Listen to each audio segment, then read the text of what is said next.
This is gonna be fucking incredible if this is working.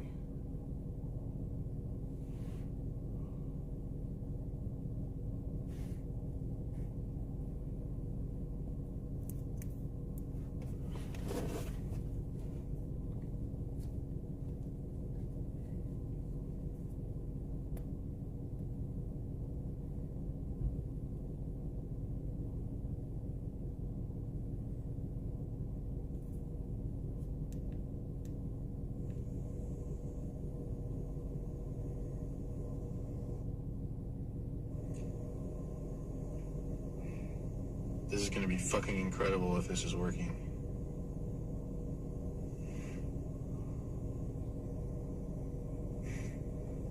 Holy fucking shit, it actually is working. Damn. I am in seventh heaven right now. Motherfucker.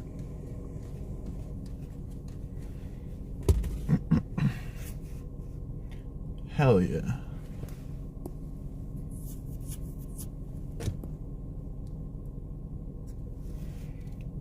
So cool.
Queen is one move away from death, my friend.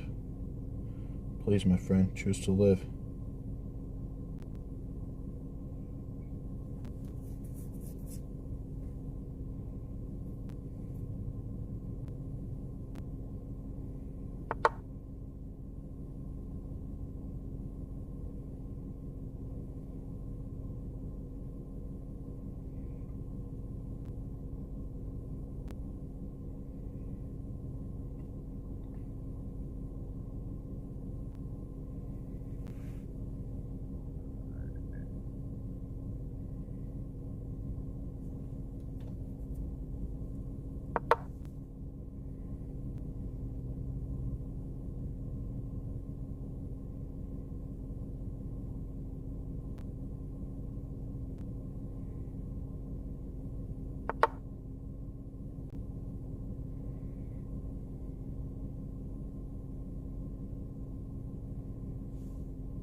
accept it, bro.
Hello and welcome to the Supreme Court nomination hearing edition of the 538 Politics podcast. I'm Galen Druk. Judge Ketanji Brown Jackson's hearings mark the fourth Supreme Court nomination hearings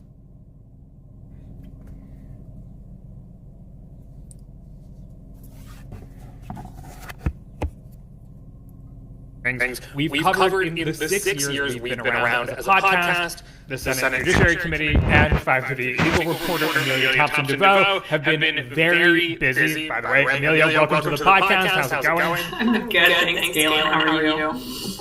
Pretty good.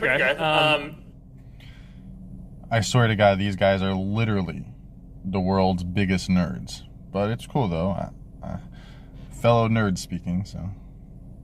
Been watching the majority of the hearings in the background. We'll chat about them. They are wrapping up on Thursday, and all indication is that Jackson will be confirmed largely along partisan lines, although perhaps not exclusively. We'll see. She would be the first black woman and first public defender to serve on the court. Since Jackson's confirmation is the expected outcome, the hearings, similar to past ones, took on a largely political significance. I should say for the record that we are recording this at the end of the day on Wednesday, so if anything crazy has happened since then, she would be the first black woman and first public defender to serve on the court. Since Jackson's confirmation is the expected outcome, the hearings, similar to past ones, took on a largely political significance. I should say for the record that we are recording this at the end of the day on the hearings. What political has happened since then?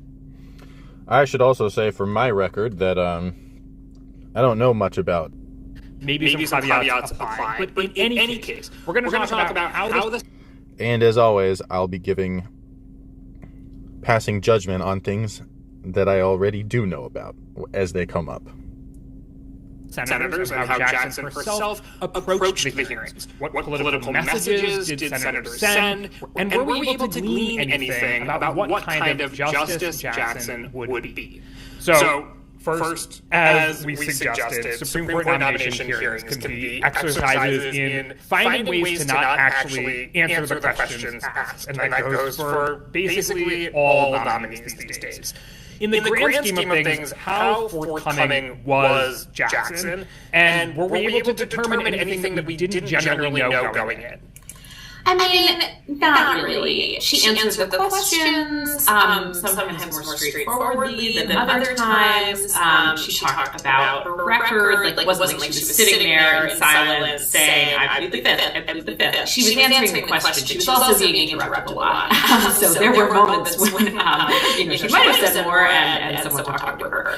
But, for the most part, it is, as we were saying, this weird thing in Supreme Court confirmation hearings, and this is by no means unique to Jackson, that nominees just don't have much of an incentive to impart a lot of information about their views, and especially about their views to the Supreme Court or any other similar court.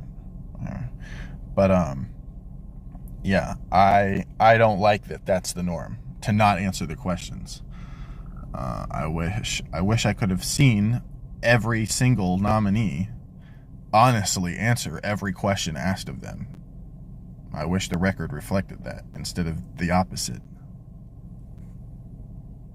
On controversial issues that could come before the Supreme Court. So when asked about something like abortion, she'll say something like Roe versus Wade is settled law, which today I guess you could kind of read as a very telling statement. It didn't used to be. But for the most part, this isn't really an exercise of trying to get.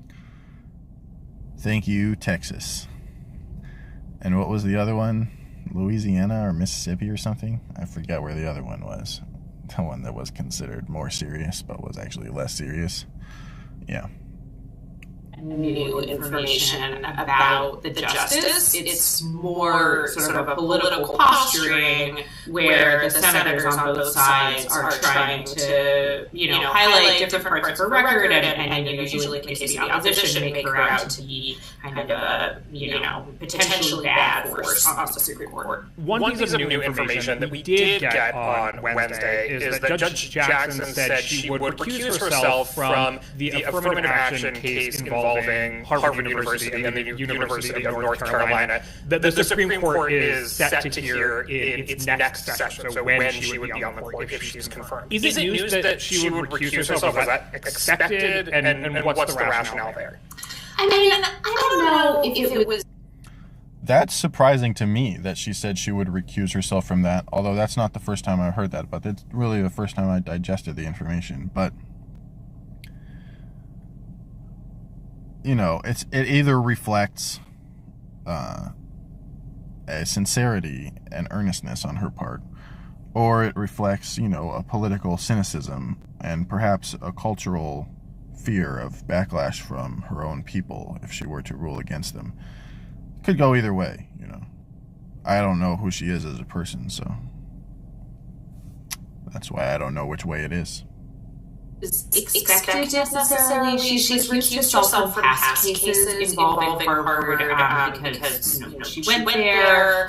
She's been involved in sort of various ways as an alumnus, and so the idea is that she kind of has more of a vested interest in Harvard's admissions, and therefore might want to take a step back in cases involving Harvard. There's a possibility that she might weigh those considerations a little bit differently on the Supreme Court. It's a bigger deal if a Supreme Court justice is hearing a case versus an appeals court judge or a district court judge. There are plenty of others to kind of step into those shoes. On the Supreme Court, there are only 9 of them, so you take away one.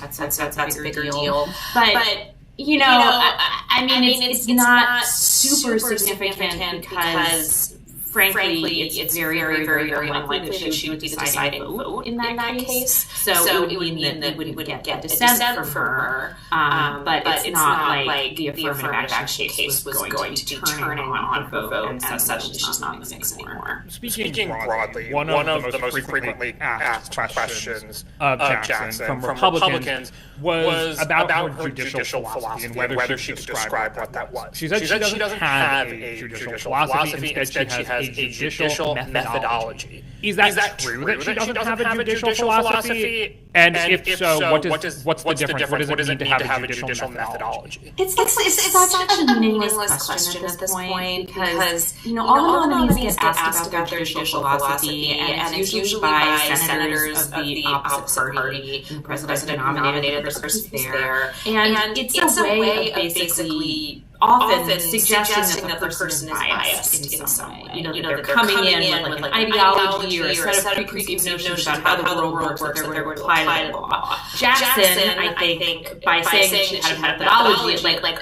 almost sounded like scientific what she was describing. I look at the facts and I apply the law, and it's sort of like okay.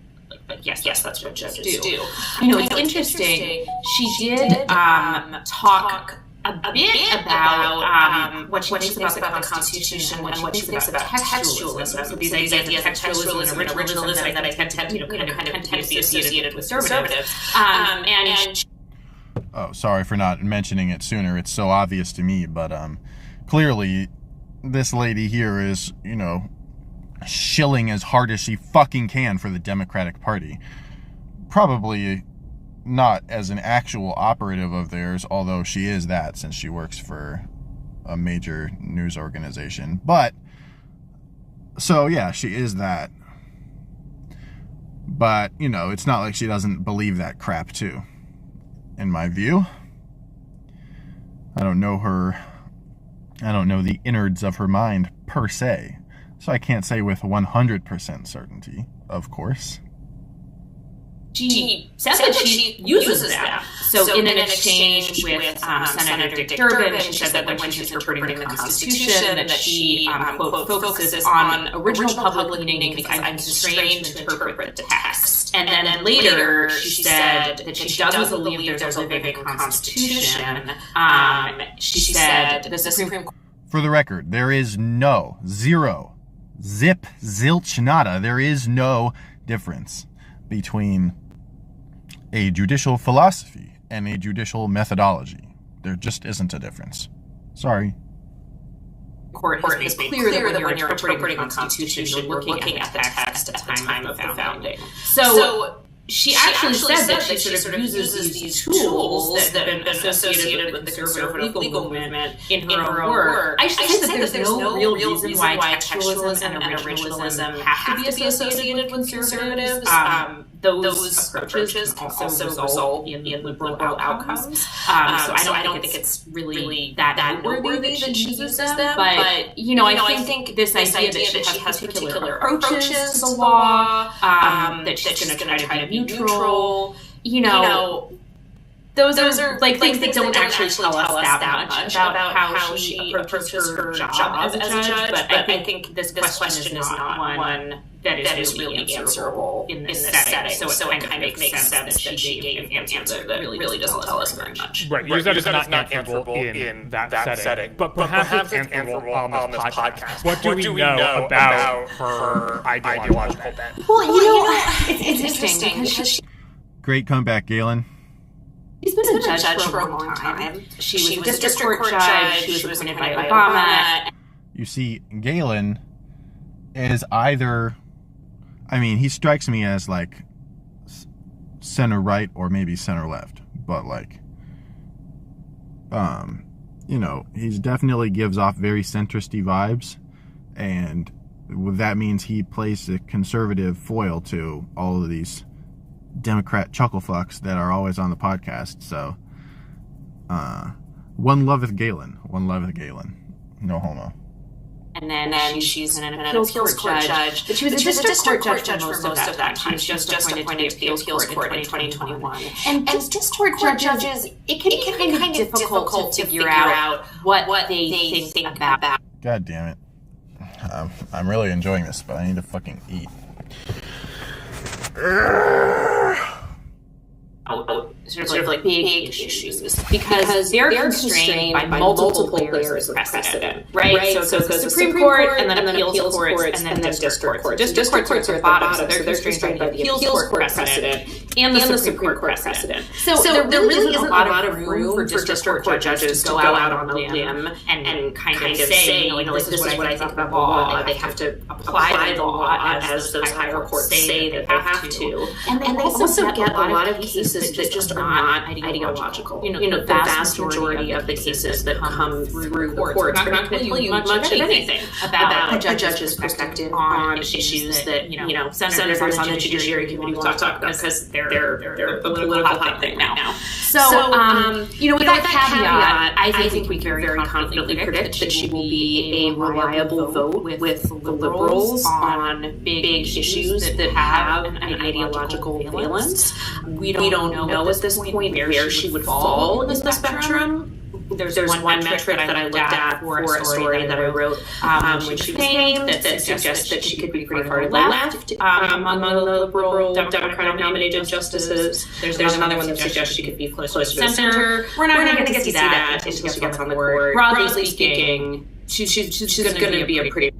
Clearly, this woman has a left bias, or wants to be perceived as having a left bias. Probably her bias is more liberal, but she certainly sounds pretty far left. Reliable liberal. We can be pretty confident about that. I think sometimes we have a sense that certain nominees might be more idiosyncratic than others, and we've seen that sometimes in high-profile cases, reliable liberal or conservative justices do break with their block on the court. Is there any indication that there are areas of the law where kind of Jackson's jurisprudence is unique? Well, she's an expert on federal sentencing, and I don't know if that necessarily makes her perspective unique, but it makes it extremely well informed. And that's significant because the Supreme Court decides a fair number of cases that have to do with how criminal defendants in the federal system are sentenced. So I think she's going to bring the perspective of having worked as a public defender, so worked on the opposite side of the courtroom from most of the people who have become judges and justices historically, having worked on the Sentencing Commission and from having been a trial court judge, and that's going to bring a lot of knowledge about sentencing. I don't know if there are a whole lot of other areas where it seems like she's really going to be idiosyncratic or stand out. And that's pretty normal. Justices tend to kind of carve out their own path once they're on the court, and especially if they've been judges before, once they've been kind of freed of having to adhere to another court's precedent, it can kind of take some time to figure out where they're going to land, and that's why we always, even for the first few years when we're still sort of seeing how they're starting to get their mark, we say, wait a little while because it takes a couple of years for them to get comfortable. So I think maybe almost to the contrary of being idiosyncratic, because of Jackson's work on sentencing and work as a public defender, that I think liberal groups and activists were more excited about her. So maybe suggest that. Time to order.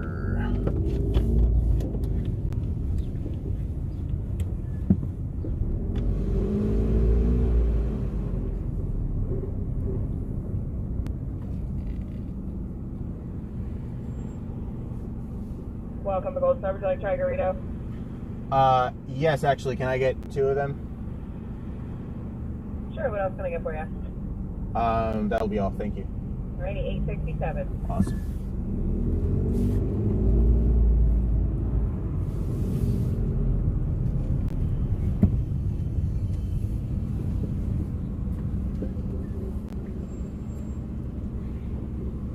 That's part of her record that suggests she might be more liberal, and it was also a kind of key part of Republican questioning. And one of the most prominent parts of Republican questioning was on Jackson's record in...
no thanks.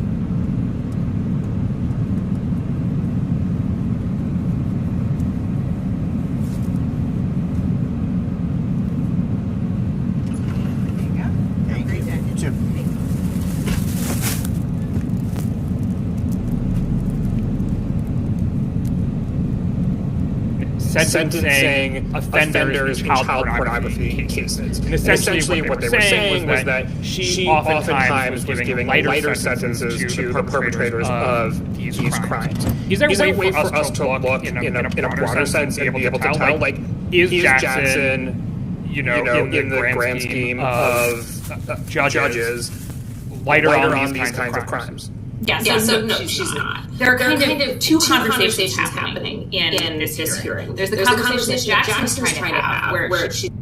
I wish I felt like you had any credibility to answer that question. Miss whatever your name is. Talking about this consensus that emerged that the sentencing guidelines for child pornography offenders are too onerous, and I can explain a little more about that in a minute. And then on the other side, there's the Republican senators who are attacking her on this, who are not really trying to engage with the sort of substance of what it means to be a judge and what it means to sentence someone and what someone who has received or distributed child pornography, what sentence that person should get. It was much more of a sort of politicized, like almost keying into QAnon conspiracy theories, it was more of a dog whistle type conversation. Although I will say, at one point, for example, Ted Cruz pulls out, one of those boards that you see in these kinds of hearings and goes case by case and is like, okay, so here's a case where you give a significantly lighter sentence than was recommended in the sentencing guidelines. Are we able to piece together a general trend in that Jackson is someone who is lighter on these things, or not? Is that like cherry picking data? No. So what he was doing is looking at those are real cases, but most judges in cases like that give sentences that are below the guidelines. And that goes back to sort of what Jackson was talking about in response to these questions, which is that when you're talking about cases involving distribution and receipt of child pornography images, the issue is that the guidelines were created at a time before the internet, when you had to actually create and distribute child pornography images by hand, which meant that the number of images that you had received or distributed was important for figuring out how severe the crime was, because each image was a physical thing that you had to transport or pass on to someone else or have in the house. Now it's different because you can download a folder of 1,000 images with a click of a button. The argument is that to increase someone's sentence dramatically based on the number of images they receive or they distribute, not the number of images that they produce. That's a different conversation. But someone downloading images, it doesn't make as much sense. And the other thing is that the sentencing guidelines are just guidelines. Judges take all kinds of things into consideration. The defendant's age and other circumstances. Like they're bringing a lot of things to each individual sentencing decision. So it's not uncommon at all for judges' sentences to deviate from the sentencing guidelines. And in this case, a report from the Sentencing Commission of 2021 said that the majority, 59% of non-production, so again, that's like not people who are actually producing images, child pornography offenders receive a variance below the guideline range. So she's not out of the ordinary on this at all. The other sort of hot button, or at least sort of highly charged, somewhat emotional line of questioning that came from Republicans was on her defense of Guantanamo Bay detainees as a public defender. What was the sort of argument there? I mean, the argument was that she had defended terrorists, and that she not only had defended terrorists as a public defender, but that she had later in her career gone out of her way to write in defense of detainees at Guantanamo. And you know, I think this line of attack was pretty predictable. Basically, there's this tension when you're talking to a public defender and someone who has kind of a defense orientation, which is that in our adversarial system, people are entitled to a strong defense. And so that means that the defenders have to defend them strongly. And then later, when they are nominated to the Supreme Court, they have to explain why they were defending detainees at Guantanamo Bay. Is this one of the reasons that public defenders don't usually make it to the Supreme Court? Yeah, I mean, I think... Or slash have never made it to the Supreme Court before potentially. Well, I don't think it's necessarily because of like the exchange in the hearings. But yeah, I mean, I do think there's more of a sense that like prosecutors have a pure mission. You know, they're going after the bad guys, and it's really black and white, and you know, these are the people who have like aims of justice in their sights. That's a terrible metaphor, but you know what I mean. And defenders, you know, like they're defending people who often have definitely committed crimes, like often very serious crimes. And Now, this is really interesting. I don't think it's fair to criticize her for defending terrorists at Guantanamo Bay. But it might be fair to attack her over how she defended them. I'd be open to hearing an argument about that, for sure. I think it's just kind of harder to answer for in a public setting, and certainly in a political context like this, where the opposition is looking for anything in the record that can make them look bad. You know, that's going to jump out. So those are two issues that were unique to Jackson's record that Republicans probed. Of course, the usual hot-button issues like the First Amendment and religious freedom, Second Amendment, gun rights, 14th Amendment abortion came up. They were probed, as you mentioned, the sort of how much information the response revealed was very limited. Those are issues that we always expect to come up in these hearings. Were there any issues that were sort of outside the ordinary? Yes, I will say I was not expecting to hear quite so much about critical race theory in a Supreme Court nomination hearing. I mean, in a sense, like critical race theory is a legal theory. So, if you're going to talk about it anywhere, I guess, there's an argument for bringing it up. Jack. Jesus fucking Christ, bitch. Holy shit. How much Kool-Aid do you drink?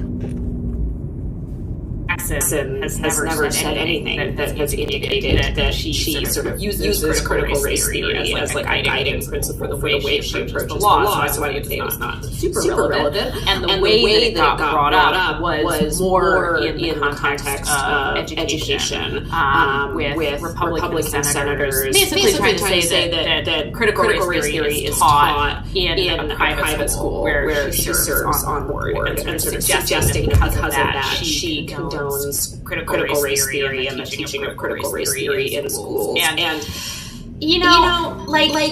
I expected these hearings to have a potentially racist or sexist tinge. Oh, well, that's a completely legitimate challenge. To be racist. Challenge, even. God damn it. I hate when my thingy falls out of the thingy.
to them.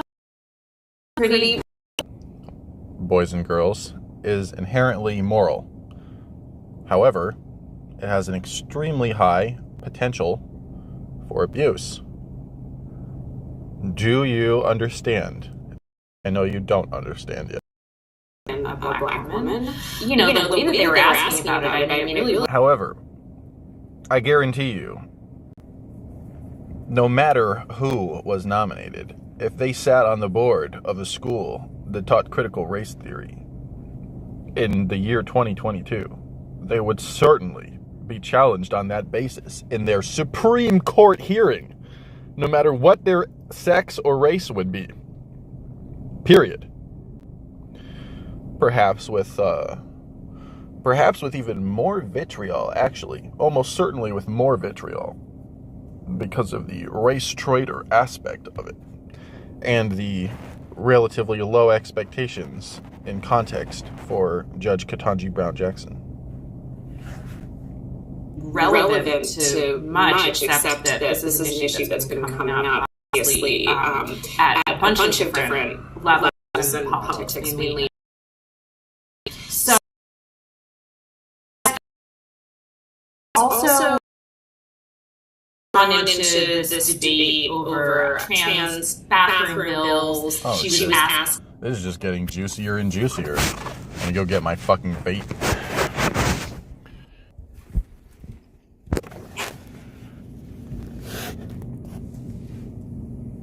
To define what a woman is.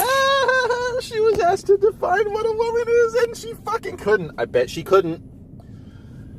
I bet you she couldn't. But I hope I'm wrong. Because these aren't questions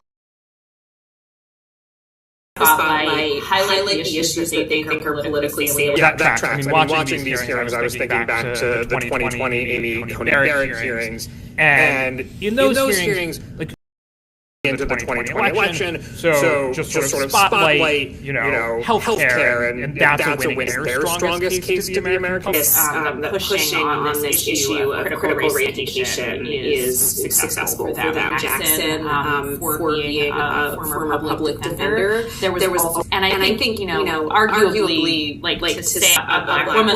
So, why don't you fucking suck on that? That she has family who are in law enforcement, that she really thinks about people who are enforcing the law, and also the need to make sure that people who are accused of crimes have